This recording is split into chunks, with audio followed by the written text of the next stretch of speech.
લક્ષ્ય ન્યૂઝ, એક નજર, એક લક્ષ્ય.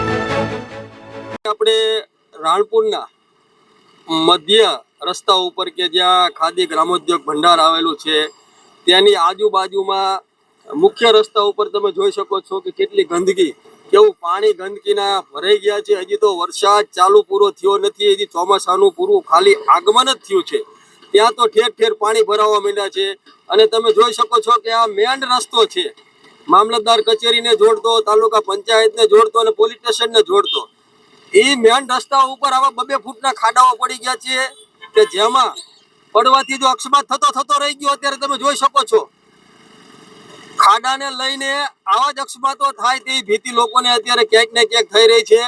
અને કાલે રાણપુરમાં એક એવો ગંભીર બનાવ પણ બની ચૂક્યો છે. કાલે એક વૃદ્ધને બજારમાંથી આવતા હતા સાયકલ લઈને અને એ વૃદ્ધ ખાડામાં પડી ગયા અને તેમને ગંભીર ઈજાઓ થઈ. એમને પ્રાથમિક સારવાર આપી રાણપુરમાંથી એમને બોટાદ રિફર કરવામાં આવ્યા હતા. આગળ પણ અમે તમને બતાવી છે કે રસ્તા ઉપર ક્યાં ક્યાં ગંદકીઓ છે. તો અત્યારે મેઘાણીના જે રસ્તાઓ છે તો મેઘાણીના રસ્તાઓમાં તમે જોઈ શકો છો કે ગંદકીનું સામ્રાજ્ય. આ રાણપુરનો વિકાસ તમે જોઈ શકો છો કે રાણપુરમાં કેવું ડેવલપમેન્ટ થાય છે. રાણપુર ખરેખર નગરપાલિકા કક્ષાનું શહેર છે, 25 થી 30 હજાર વસ્તી ધરાવતું શહેર છે, પણ છતાંય વિકાસની વાતો જ સાંભળવા મળે છે પબ્લિકને. વિકાસ ખરેખર ક્યાં છે એ હજી સુધી કોઈને ખબર જ નથી. અત્યારે આપણે મેઘાણી નગરની 3-4 શેરીઓ જે છે ત્યાંની આજુબાજુની જે ગંદકીનો માહોલ જે તમે જોઈ શકો છો કે અત્યારે હાલ તમે જુઓ કે ગંદકી કેવી છે ત્યાં ગણે. હજી થોડા વરસાદના ઝાપટા ઝૂપટીમાં જો આ દશા છે તો આગળ તો જે આખું ચોમાસું બાકી છે. તો ચોમાસામાં ખરેખર આ વિસ્તારની પરિસ્થિતિ શું થશે. અને તમે આ રસ્તા ઉપર જોઈ શકો છો કે અમે આગળ પણ તમને 2-3 દ્રશ્યો બતાવ્યા છે રોડના, કે રોડની અંદર કેવા મોટા મોટા ખાડાઓ પડી ગયા છે. તો હાલ અત્યારે આપણે મેઘાણી નગરની 3-4 શેરીની ઉપર જે રસ્તાની જે બિસ્માર હાલત જોવા મળી રહી છે કે જે મોટા મોટા ખાડાઓ છે જે આપણે જોઈ શકો છો કે આ લોકો જે અત્યારે નીકળે છે તો કઈ રીતે આ રસ્તાને પસાર કરે છે અને કઈ રીતે એમને ચાલવું જોઈએ સાચવીને. કારણ કે આ મોટા ખાડા છે, આ વરસાદ થાય તો પાણી ભર્યું હોય તો ખબર નથી પડતી કે આ કેટલા ખાડા ઊંડા છે. તો હાલ અમે આગળ પણ તમને બતાવી છીએ, બીજા પોલીસ સ્ટેશન નજીક અમે જઈ રહ્યા છીએ. પોલીસ સ્ટેશન આજુબાજુમાં પણ જે ગંભીર ખાડાઓ છે તે પણ આપણને અમે બતાવશું. અત્યારે જોઈ શકો છો કે બાજુમાં આનંદ કોમ્પ્લેક્સ છે જ્યાં અંદર જન સેવા કેન્દ્રો પણ ચાલે છે. અને એ રસ્તા ઉપર તમે જુઓ કે હજી તો થોડા વરસાદમાં કીચડો કેવી થઈ ગઈ રોડ ઉપર. અને દુકાને પણ કરિયાણું લેવા, શાક બકાલું લેવા જવું હોય લોકોને તો પણ જઈ શકાય તેવું નથી. હાલ અત્યારે આપણે આ કીચડ છે, કીચડમાંથી પસાર થઈ અને અમે સામેની દુકાને જઈ રહ્યા છીએ કે આજુબાજુમાં આ બધા લોકોને કેટલી તકલીફ પડતી છે આ રસ્તાને લઈને. કે રસ્તામાં વાછટીયો વરસાદ પડવાથી જો આટલી કીચડ થઈ જતી હોય તો ભરપૂર ચોમાસું બાકી છે. તો ચોમાસામાં તો આ વિસ્તારની કેવી પરિસ્થિતિ હશે એ તમે લોકો જોઈ શકશો. ખાસ કે તંત્રને હવે આ દેખાય છે કે નથી દેખાતું તે જોવાનું રહેશે.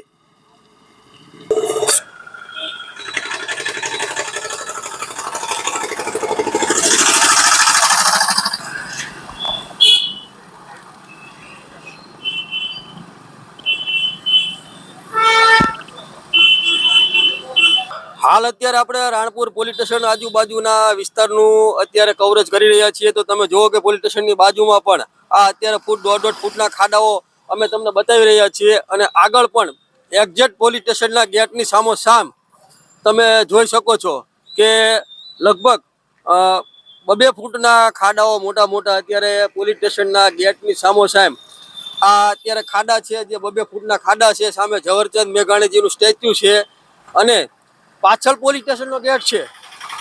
તો પોલીસ સ્ટેશનની સામોસામ જો આવા ખાડાઓ હોય અને છતાં પણ આ તંત્રને દેખાતું નથી. તો હવે આપણે આગળ મનુભાઈ સ્કૂલ પાસે જે કાલે અકસ્માત થયો હતો, એક વૃદ્ધ પડી ગયા હતા ખાડામાં, તો તે પણ આપણે આગળ કવરેજ કરવા જઈ રહ્યા છીએ.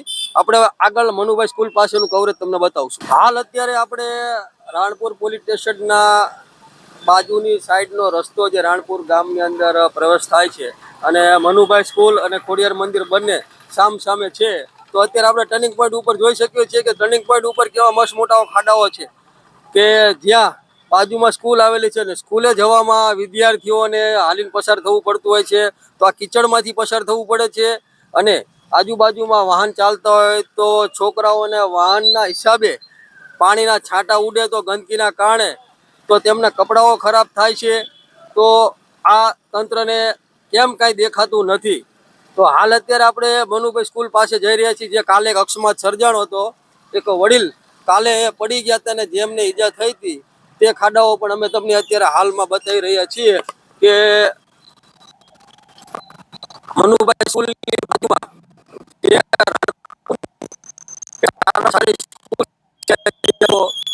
એજ્યુકેશન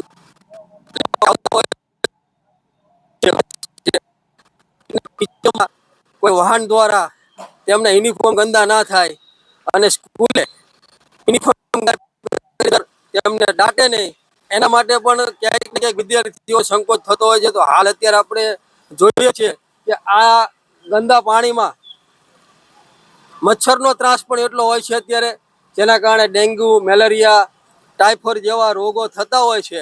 તો બાજુમાં બાળકોને અત્યારે તમે જોઈ શકો છો કે ખરેખર આ સ્કૂલની એક્ઝેક્ટ બાજુમાં જ જો આવા કીચડો ભરાતા હોય, ગંદા ગંદા પાણીઓ ભરાતા હોય, તો તમે જોઈ શકો છો કે કાલે જે અકસ્માત થયું હતું તે દ્રશ્યો અમે તમને બતાવવા જઈ રહ્યા છીએ કે રાણપુરના વચ્ચોવચ્ચ મેન રસ્તા ઉપર જો આવા મોટા મોટા ખાડાઓ પડી ગયા હોય અને તંત્રને ના દેખાતું હોય કે તાલુકા પંચાયતે જવાનો રસ્તો છે, ટીડીઓ સાહેબની ગાડી દિવસમાં 2-3 વાર અહીંયાથી પસાર થતી હશે, મામલતદાર સાહેબ પણ અહીંથી પસાર થતા હશે અને એસડીએમ સાહેબ પણ અહીંથી પસાર થતા હશે.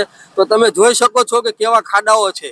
અત્યારે આ ખાડાની અંદર કાલે જ એક વડીલ પડી ગયા હતા, જેને પગે મોટી મોટી ઈજાઓ થઈ હતી. તો છતાં પણ તંત્ર હજી સુધી કોઈ આની નોંધ લેતું નથી. તો શું તંત્ર કોઈ લોકોના મૃત્યુ થશે પછી તંત્ર જાગશે? તેવું લોકોના મુખે અત્યારે સાંભળવા આવી રહ્યું છે. અને હાલ અમારા તરફથી પણ આ દ્રશ્યો બતાવવામાં આવી રહ્યા છે કે પ્રજાને ખરેખર કેવી તકલીફો છે અને વિકાસના નામે લોકોને ગ્રાન્ટો લઈ અને મૂર્ખ બનાવી દેતા હોય તંત્ર, તેવું લાગી રહ્યું છે કે ભાઈ આટલી ગ્રાન્ટ આવી છે, આ રસ્તા થશે. આ રસ્તો 4 કરોડ રૂપિયાના ગ્રાન્ટમાંથી બનેલો છે, છતાં પણ આને 2 વાર મેન્ટેનન્સ કરવામાં આવ્યો છે. એકવાર સિલિકોન પાથરવામાં આવ્યું છે, પછી ફરીવાર વિરોધ થયા પછી પણ આની ઉપર ફરીવાર મેન્ટેનન્સ કરવામાં આવ્યું છે. જો દર વર્ષે 4 કરોડ રૂપિયાની ગ્રાન્ટો નાખી હોય છતાંય જો મેન્ટેનન્સ કરવાનો વારો આવતો હોય તો સરકારની ક્યાંક ને ક્યાંક લાપરવાહીનો ભોગ પ્રજાને સામનો કરવો પડે છે. તેવું આ તંત્ર હવે જાગે તેવી ગ્રામ લોકોની, રાણપુરના લોકોની અપીલ છે.